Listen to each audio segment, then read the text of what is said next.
E aí, galera, tô aqui para mais uma aulinha com vocês de ciências. Peguem a apostila aí, pessoal do 9º ano. Vamos começar a falar, vamos dar continuidade, na verdade, sobre os modelos atômicos que a gente já estava falando, tá? Então, eu já expliquei para vocês sobre o modelo de Dalton, né? Que Dalton, lembra lá que ele criou a teoria, né? A primeira teoria sobre átomos. E ele dizia que o átomo, ele tinha, né? Na verdade, ele tinha a função, né? De formar toda a matéria. Então, esse átomo, ele era indivisível, né? Segundo Dalton. E ele era como se fosse pequenas bolinhas maciças, não é isso? Então, Dalton foi conhecido como modelo atômico, onde ele traz como o átomo são bolinhas maciças que formam a matéria como um todo, não é isso? Já expliquei isso aí para vocês lá na nossa primeira aula sobre modelos atômicos. O próximo pesquisador que veio logo depois de Dalton é chamado, né, de Thomson. E Thomson tem uma função tremenda na química, nessa parte atômica. Por quê? Porque Thomson, ele queria explicar melhor sobre esse modelo atômico. Making off. Thomson. Olha o que você escreveu. Thomson. Mas ué. Cadê o P? Não tem P. Tem P, Adriane. Não tem. Não tem P? Paga de ser doido. Jurado. Atrapalhou a minha aula! Continua, depois a gente corta isso. Vai, Adriane, continua. Não, na sua cara. Eu achei que era Thompson. Não, Thomson. Vai, Thompson, vai, Thompson. Inclusive aqui é um N. Aí, ó, tava errado, tá vendo? Não, é só o N. Vai. Então, na verdade, Thomson, ele queria provar esse modelo atômico, só que ele acabou que descobriu muito mais do que isso, né?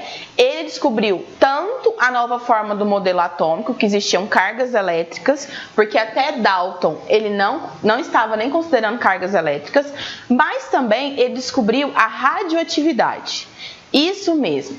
Para estudar os modelos atômicos e descobrir essas cargas elétricas, Thomson usou uma ampola de vidro que foi feita, né, através era uma ampola de vidro que tinha cátodo e anodo, ou seja, tinha cargas tanto negativas nessa ampola quanto cargas positivas. Quando ele incendia um raio de luz, um feixe de luz nessa ampola, o que acontecia? Esse feixe de luz se dissipava tanto em cargas positivas quanto em cargas negativas. Então, com isso, né, ele descobriu então as cargas elétricas nesses átomos. Então, Thomson tem a função, né, de descobrir então as cargas elétricas, certo? Então, essas cargas elétricas são de extrema importância, por quê? Porque explica melhor como que esses átomos se arranjam para formar matéria. Certo?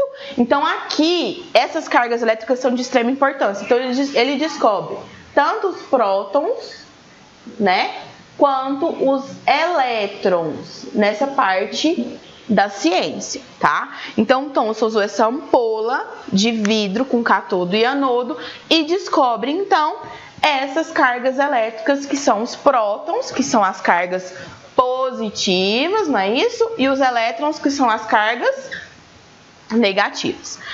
Thomson, então, apresenta isso para a sociedade científica da época através de um pudim de passas. Então, o modelo dele também é chamado de modelo atômico pudim de passas. Por quê? Porque a parte central do pudim é a parte positiva, né? E as uvas passas, né, representam as cargas negativas, que são os elétrons. Então, esse modelo de Thomson passa a ser conhecido como modelo pudim de passas, aonde eu tenho a parte do pudim, no caso, que são os prótons, e a parte negativa, que são os elétrons, são as uvas passas que ele coloca nesse modelo, certo? O próximo pesquisador, então, assim, sempre eles estavam em busca, né, dessa pesquisa sobre esses modelos atômicos. Então, Thomson, como ele usou essa ampola de vidro, né, para mostrar que existiam cargas elétricas, sem querer, ele descobre radioatividade também. Ele descobre alguns elementos, alguns componentes que tinham essa radioatividade. E aí, um outro pesquisador, que chama Rutherford, né?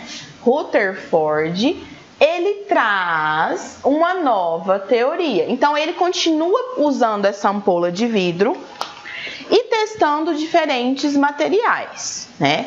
E aí, ele descobre, então, essa ação da radioatividade de alguns dos metais, né, que tem essa incidência de radioatividade por esse mesmo experimento atômico, né? Então, o Rutherford, ele descobre aí, através do seu experimento, ele cria um experimento muito mais elaborado, né?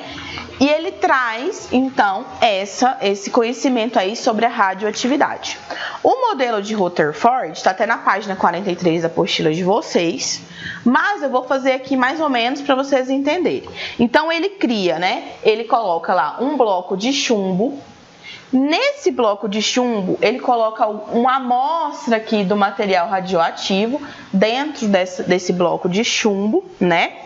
E aí, ele faz com que ele insere energia nesse material. O que vai acontecer? Esse material, ele vai, né, ser eletrizado, no caso, passada essa energia por esse material aqui radioativo, e ele vai emitir 3 tipos de raios. Então, aqui nesse modelo de Rutherford, da radioatividade, a gente descobre 3 novos, né? 3 novos raios atômicos que a gente diz, né? Que é o alfa, o beta e o gama. Então, a gente tem o beta, o gama e o alfa, certo? Tá, então a gente tem aqui, quando ele incendeia esse bloco aqui, onde eu tenho o material radioativo, né? Eu eletrizo esse material radioativo e ele emite esses 3 raios.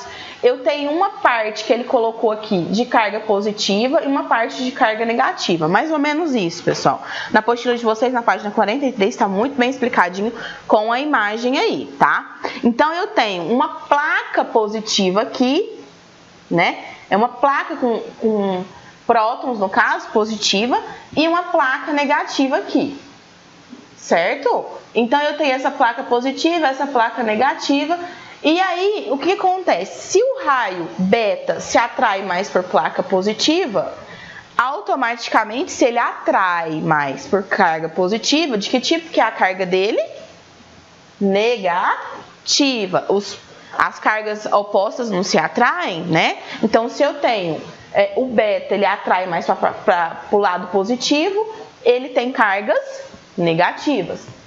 O gama, ele não mostrou nenhuma atração, nem por positivo, nem por negativo. Então, ele é considerado mais neutro, né? E o alfa, ele atraiu mais para a placa negativa. Sendo assim, ele tem um lado mais positivo. Então, com isso, né, o modelo de Rutherford aqui, ele traz, então, 3 cargas, não só mais 2, porque Thomson dizia que a gente tinha um átomo com cargas positivas e cargas negativas. Só que Rutherford descobre, através desse experimento que ele montou, né, colocando a placa de chumbo e tudo mais, que a gente tem 3, na verdade, polos. Então, a gente tem cargas negativas, cargas positivas e neutro, certo? Então, o modelo de Rutherford, ele traz o quê? Que os átomos, eles são formados por...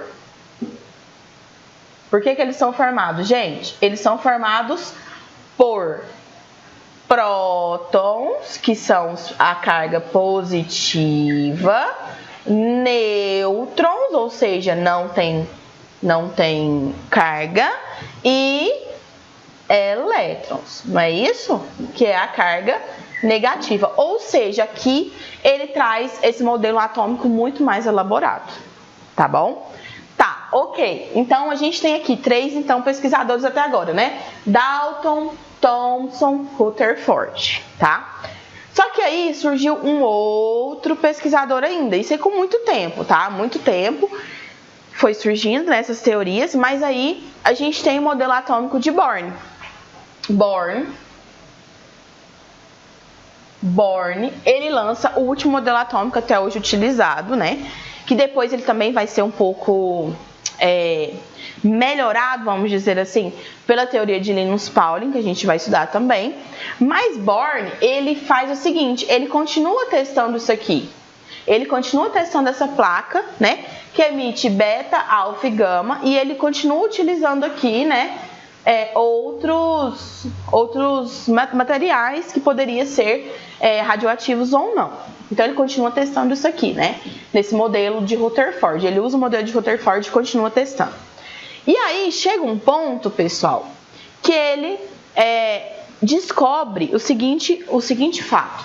Rutherford achava que esse modelo atômico era assim, né? É como se eu tivesse aqui, ó, a carga positiva no centro e neutro, ou seja, né, os prótons e os nêutrons no centro, no caso seria o núcleo, e os elétrons seriam todos bagunçadinhos aqui, né? Era como se fosse isso. Então era um modelo bagunçado desse átomo. Então eu tinha no centro o núcleo, que eram prótons e nêutrons, e ao redor os elétrons, mas de forma bagunçada. Já o Born, ele descobre sobre a eletrosfera organizada, né, em camadas, né? Quem já ouviu falar em camadas eletrônicas? Então, Born descobre isso. Ele descobre que não é mais só esse modelo de Rutherford bagunçado assim, e que existe uma organização desses elétrons em forma de camadas. Como que eu sei que como que ele soube isso, né? Então, ele continuou fazendo teste assim, né, com esse modelo que a gente tem aí. E ele começou a utilizar diferentes formas, né? E aí ele começou a usar diferentes formas de materiais aqui e tudo mais. E ele começou a perceber que quando ele colocava energia aqui e aumentava essa energia, os elétrons saltavam. Ou seja, eles mudavam de posição, né? Se eles mudavam de posição, então quer dizer que eles, por exemplo, eles estavam aqui tem um núcleo, né? Aí vamos supor que estavam os elétrons aqui, certo? Tá. O que ele observou? Que esse elétron aqui, dependendo da energia que eu incendisse nele, ele mudava de camada. Se eu incendisse mais energia aqui, o que ele fazia? Mudava de camada. Então, esse modelo, né, de Born ficou conhecido, né, como modelo planetário, ou seja, que é como se a gente tivesse os prótons e os nêutrons no centro, no núcleo, né? Então, aqui eu tenho, ó, prótons e nêutrons, né? Mais nêutrons, certo? E ao redor eu tenho os elétrons de forma planetária. Ou seja, como de forma planetária? Organizados mesmo, igual os planetas são organizados no universo, né? Como se o núcleo fosse o Sol e os planetas rodeassem o universo como os elétrons, certo? Então, qual que é o modelo atômico de Born? O modelo atômico de Born é em forma planetária, conhecido como em forma planetária, né? E aonde tem, né? Onde eu tenho os prótons e nêutrons no centro e os elétrons em diferentes camadas. Então, aqui ele descobre as diferentes camadas. As diferentes camadas eletrônicas, gente. É isso aí, tá? Então, ele descobre aqui as diferentes camadas eletrônicas que posteriormente a gente vai aprender também pela teoria de Linus Pauling, certo? Então, é basicamente isso aí que eu tenho para falar para vocês hoje, certo? Então, eu expliquei para vocês aí sobre todos esses modelos. Então, Dalton ele descobriu o átomo como bolinhas maciças.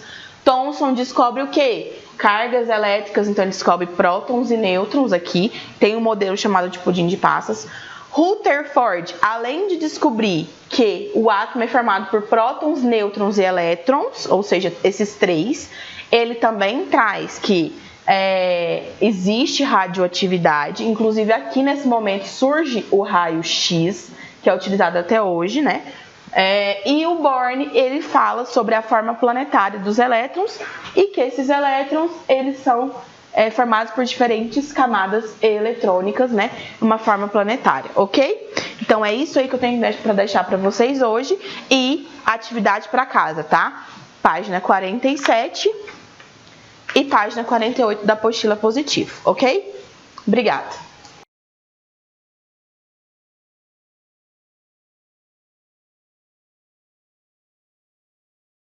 Ai, por que você fala? Porque nós estávamos abraçados conversando. Tá pronto pra começar? A aula? Tá pronto? Que louco, né? Tô pronta, claro. Como sempre, né?